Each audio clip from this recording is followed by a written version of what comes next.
Guys welcome to today's video. आज की video में मैं आपको स्पॉट रिडक्शन करना सिखा दूंगा। आई डोंट केयर आपका कोई भी नॉलेजेबल एक्सपर्ट आके यहाँ पे कमेंट करे या मुझे एक्सपोज करे।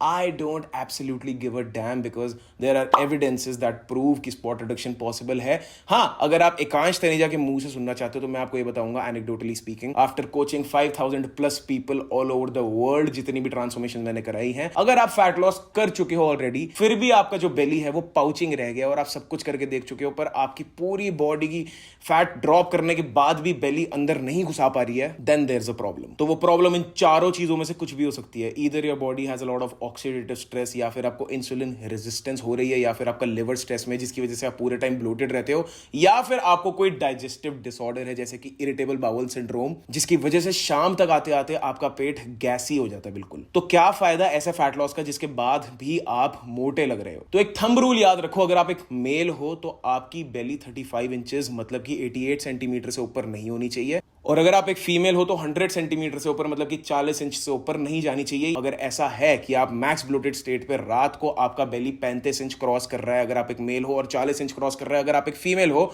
तो ये वीडियो आपके लिए कस्टम टेलर्ड मेड होने वाली है, कस्टमाइज होने वाली है। तो गाइज आपको पता होना चाहिए अगर आपका बेली फैट है या फिर आपकी प्रोट्रूडिंग बेली जो है, अगर वो है तो उसका कॉज क्या है। To solve a problem you must know its cause. तो नंबर 1 कॉज हो सकता है if you're eating more than you should, मतलब अगर आप एक कैलोरिक सरप्लस में हो तो ऑब्वियसली आप फैट गेन करोगे, सबको पता है। इस पे मैं इलैबोरेट नहीं करना चाहूंगा, सबको पता है कि कैलोरिक डेफिसिट में और कम खाने की वजह से आपका फैट लॉस होगा नो मैटर व्हाट। बट अगर आप कैलोरिक डेफिसिट में हो उसके बाद भी ये हो रहा है तो number 2 you're eating at the wrong time. अब यहां पे मील टाइमिंग की बात नहीं कर रहा मैं, क्योंकि मैं खुद भी रात को खाता हूं खाना। अगर मैं सुबह उठते ही खा लूं तो मैं ब्लोट हो जाऊंगा। मेरे लिए morning meal is the disastrous meal, is the worst meal. अगर मैं सुबह उठते ही उठने के 4 घंटे के अंदर अंदर कुछ खा लेता हूं, मेरा डाइजेशन फकअप हो जाता है और उसकी वजह से मैं अपनी कैलोरीज पे बहुत गंदी तरह स्टिक करता हूं। मेरे सूडो हंगर होता है एंड देन मेरा पूरा दिन का फ्लो बिगड़ जाता है। I feel sleepy, groggy. So that's how I function. There are people जो सन सेट के बाद नहीं खाते, बहुत कम ऑडियंस है यहाँ पे मेरी, बट ऐसे भी लोग हैं वो थोड़ा 30 या 35 के बाद ऐसे हो जाते हैं कि यार जो मेरा लाइक सनराइज होती है उसके हिसाब से खाऊंगा और सनसेट के बाद नहीं खाऊंगा, because insulin and digestive hormones जो है सारे जो खाने को डाइजेस्ट करते हैं वो सनसेट के बाद सो जाते हैं। तो वैसे भी लोग एग्जिस्ट करते हैं दुनिया में। यू मस्ट नो कि आपका क्या बायोलॉजिकल क्लॉक है। आपको सिंपली ये पता होना चाहिए कि आप 12 घंटे तक खा रहे हो, 12 घंटे तक फास्टिंग कर रहे हो मिनिमम। इंटरमिटेंट फास्टिंग बहुत हेल्प कर सकती है आपको यहाँ पे। 12 से 14 घंटे अगर आप फास्टिंग कर रहे हो, which is easily achievable and comfortable in most cases, no matter what your goal is.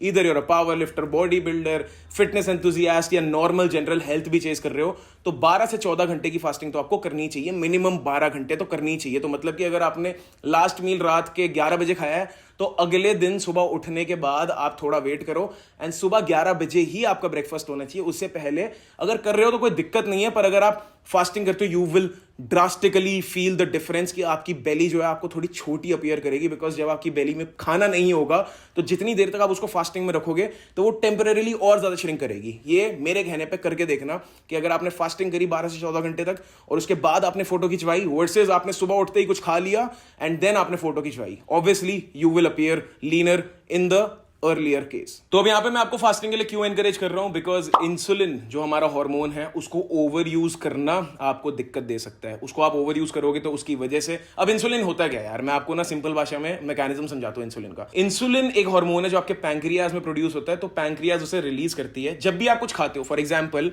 अगर आपने कोई कार्बोहाइड्रेट खाया तो वो क्या होगा, अंदर जाएगा, बॉडी उसे तोड़ेगी, उसे ब्लड शुगर में कन्वर्ट करेगी, आपका ब्लड शुगर लेवल राइज करेगा। आप चाहे कार्बोहाइड्रेट खाओ, चाहे प्रोटीन खाओ, चाहे फैट खाओ, पर मैं यहाँ पे कार्बोहाइड्रेट इसलिए ले रहा हूँ क्योंकि that is a direct source.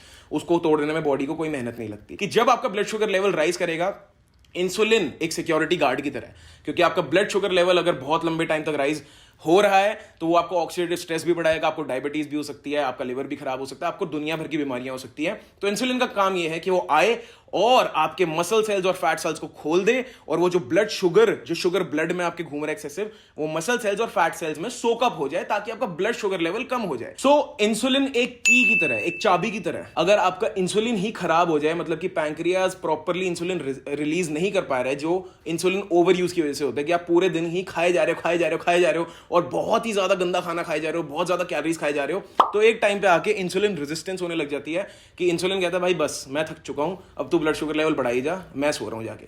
वहां पे आपकी बॉडी दिक्कतें मारना शुरू करती है। और ये सिर्फ गंदे खाने से नहीं होता, बहुत ज्यादा ब्लैक कॉफी पीना, स्मोकिंग करना या कोई भी ऐसी चीज करना जिसकी वजह से आपको फेक एनर्जी मिल रही है, एक सूडो एनर्जी मिल रही है, तो उसका मतलब ही यही है कि आपकी बॉडी ब्लड शुगर लेवल को बढ़ा रही है, जिसकी वजह से आपको एनर्जाइज फील हो रहा है। बट देन होगा क्या, जब इंसुलिन खराब हो जाएगा, आपका इंसुलिन स्पाइक होकर क्रैश हो जाएगा और फिर आपको सुरूर आएगा खाना खाते ही, चाहे आप कुछ भी खा लो, आपको बहुत नींद जैसा फील होगा। तो इसलिए get a blood test done of insulin and अपना blood sugar level every 3 months check कराते रहा करो। एक फास्टिंग सुबह उठते ही खाली पेट एंड एक पोस्ट प्रैंडियल खाने के 2 घंटे के बाद। अगर आपका ब्लड शुगर लेवल 80 से 120 के बीच में है then you good to go. अगर 120 से ज्यादा है then there is a problem. अब इंसुलिन अगर ढंग से काम कर रहा है तो आपका इंसुलिन जितना कम रहेगा थ्रू आउट द डे, जितना आप ओवर यूज नहीं करोगे, उतना आपका ग्रोथ हार्मोन भी ऊपर जाएगा। ग्रोथ हार्मोन का काम होता है आपकी बॉडी की रिकवरी प्रोसेसेस को किक स्टार्ट करना एंड आपको ग्रोथ प्रोवाइड करना। आपकी मसल्स ग्रो करेंगे, आपको रिकवर्ड फील होगा, आपकी बॉडी की इन्फ्लेमेशन को बॉडी रिकवर कर पाएगी। अगर आपको इंजरी है, फॉर एग्जाम्पल आपका जॉइंट टूटा हुआ है,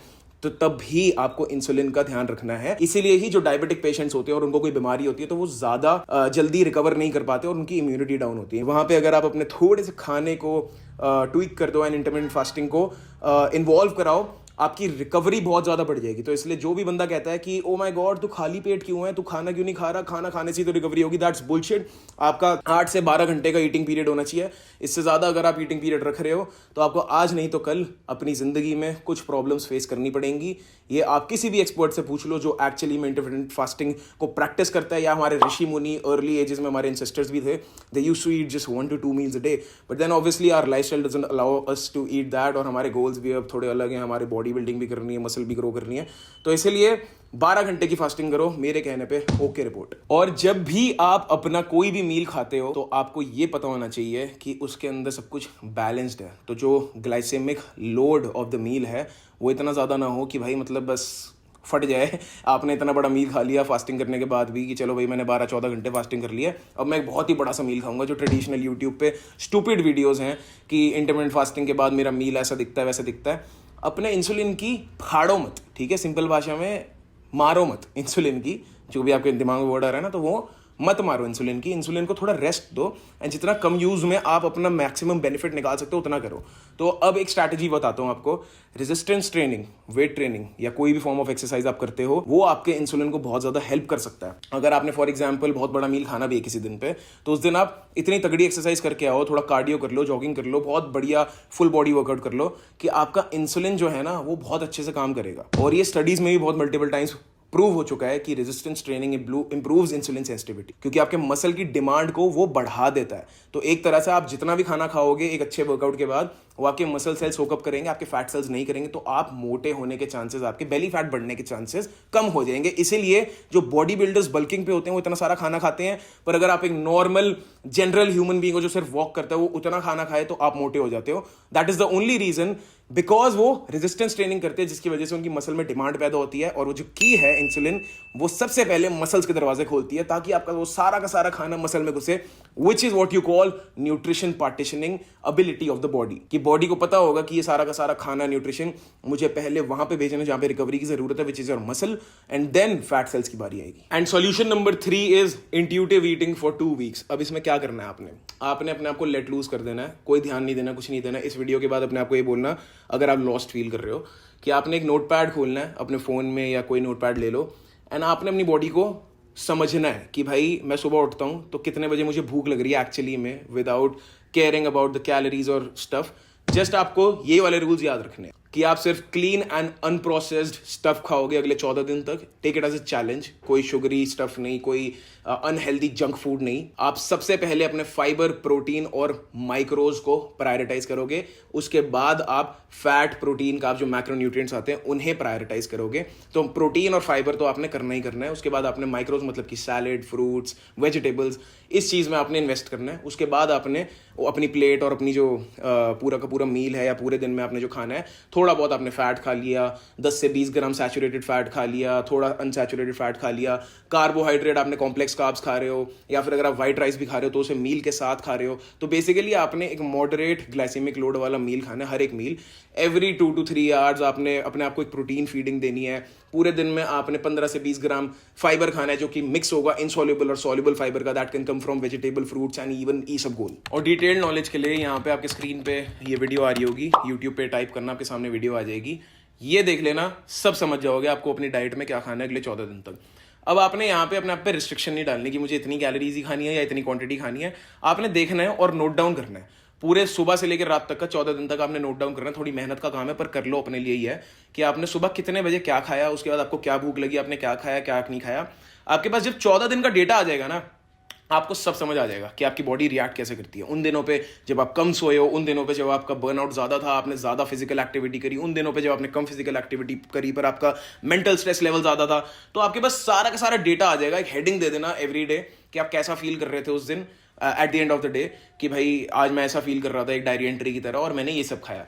तो आपके पास सब कुछ आ जाएगा। Then after 14 days you can jump on to a structure, and I guarantee you आपके लिए डाइटिंग इतनी आसान हो जाएगी, क्योंकि फिर आप अपने अकॉर्डिंग उस प्लान को डिजाइन कर पाओगे। और यही मैं करता हूँ अपने क्लाइंट्स के साथ भी। फर्स्ट 2 वीक्स तो मैं समझ ही रहा होता हूँ उनका पैटर्न, क्योंकि अगर मैं उनको अपने अकॉर्डिंग ही गाइड करने लग जाऊंगा या किसी और क्लाइंट के according, then that would be sheer stupidity of me as a coach। अब फॉर एग्जाम्पल मैं आपको अपने लाइफस्टाइल का एग्जाम्पल देता हूँ। मैं सुबह उठता हूँ, मुझे ब्लैक कॉफी चाहिए ही चाहिए, वो चाहे मेरी हेल्थ के लिए बेकार हो या अच्छी हो, उसकी क्वांटिटी मैं इसलिए ट्वीक करता रहता हूँ। But I need black coffee, but I can not bear food in the morning. मैं नहीं खा सकता भाई, मैंने अपना मेटाबॉलिज्म ऐसा स्विच कर लिया है कि सुबह उठते ही मुझे थोड़ी मूवमेंट चाहिए, मैं थोड़ा वॉक करूँ, काम करूँ।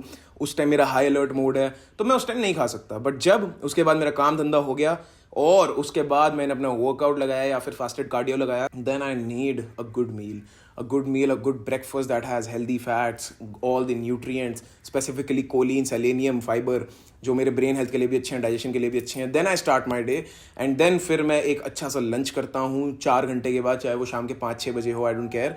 Then I go for a dinner and then a pre bed meal. तो ये मेरे 4 मील होते हैं। इसके अलावा कभी कभार अगर मेरा स्ट्रेस लेवल ज़्यादा है या फिर मैं कम सोया हूँ या फिर कुछ भी ऊपर नीचे हो जाए, तो ये 5 से 6 मील हो जाते हैं। तो मुझे पता है कि भाई मेरी डाइट इन 5 से 6 मील्स के अराउंड ही रिवॉल्व करेगी, और उस हिसाब से मैंने अपनी डाइट को डिज़ाइन कर रखा है। So you need to figure out कि आपके लिए क्या बढ़िया है, and then you need to figure out कि आप पूरे दिन में खा क्या रहे हो, ताकि आप गलत चीज़ तो नहीं खा रहे कि कहीं आप इतना ज़्यादा भी एक मील में फाइबर ना खा लो कि आप डाइजेस्ट ही ना कर पाओ और आपको गैस हो जाए, ब्लोटिंग हो जाए। And then you need to see कि आप इन सप्लीमेंट्स को ले रहे हो कि नहीं, क्योंकि अगर आप ये वीडियो देख रहे हो तो आपका विसरल फैट ऑलरेडी हाई है, तो इन सप्लीमेंट्स को ऐड करना। इनके लिंक्स भी नीचे डाल दूंगा।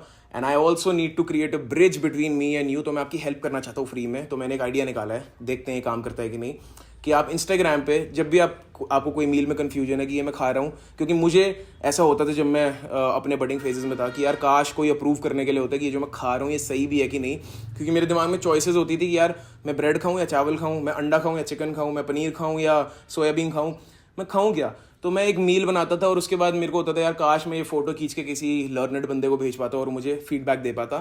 तो आप उस मील की फोटो खींचो जिसमें आपको डाउट है, चाहे आप बाहर जा रहे हो, गोइंग आउट, ईटिंग आउट, और आपको ऐसा लगता है कि आपने अपने अकॉर्डिंग सही चॉइस ली है, पर आपको फिर भी एक वेरिफिकेशन चाहिए।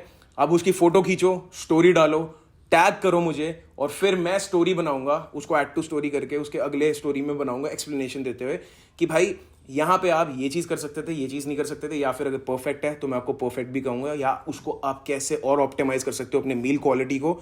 आई would be more than happy to do that, क्योंकि मैं आप लोगों के लिए ही वहाँ पे।